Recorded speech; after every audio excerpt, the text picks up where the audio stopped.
Welcome to another edition of The Double Shot. There is a judge who's gone viral for scolding a man in her felony court for wearing a shirt that says "World Best Farter." I think her reaction was a little bit over the top. You think so?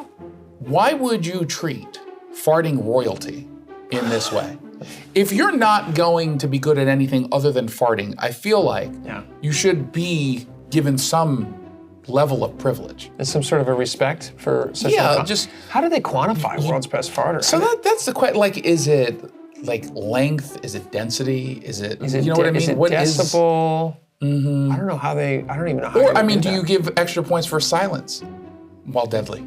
You could. I feel like there's lots of questions as to what makes one the world's best farter. There's many different types. So you might have like in swimming.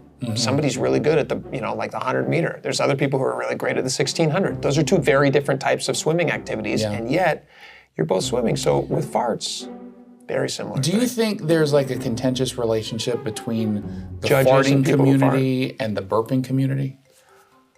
Well, like, do they get along because they're part of this same club of disgusting people who? Or do they hate each other because they're opposite ends? Literally. I think more likely they hate each other. Farting is the burping of the butt. It is. Yeah, when you say it like that. And vice versa. That's a quote. You can quote Jason on that. That's a very smart. That's like something Aristotle would say. I think Aristotle said that, didn't he? Isn't that an Aristotle quote? Or Socrates. Socrates, might be Socrates. Farting is the, what did you say it was? Farting is the burping of the butt. Farting is the burping of the butt.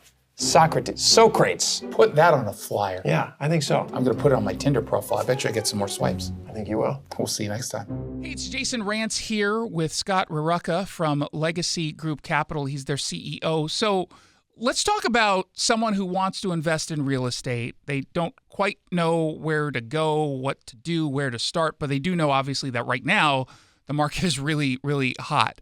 So you're the place to do it. How do you help? Yeah. So how we help is, we've been investing in the greater Seattle area for over 20 years.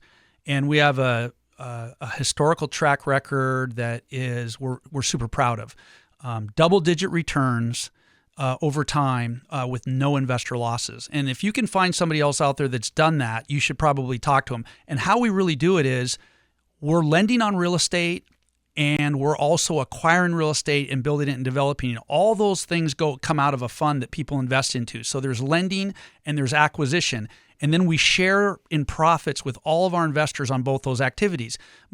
Jason, most people can't do that on their own. They're not going to go develop properties. They're not going to go be a bank and lend money.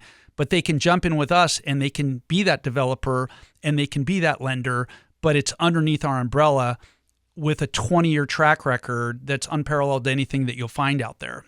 We've been told that we're one of the best kept secrets in the Pacific Northwest. I don't want it to be a secret. I want everyone to know just about what it is you do. The Legacy Group Capital family of funds offer short-term 90-day investments at 7%.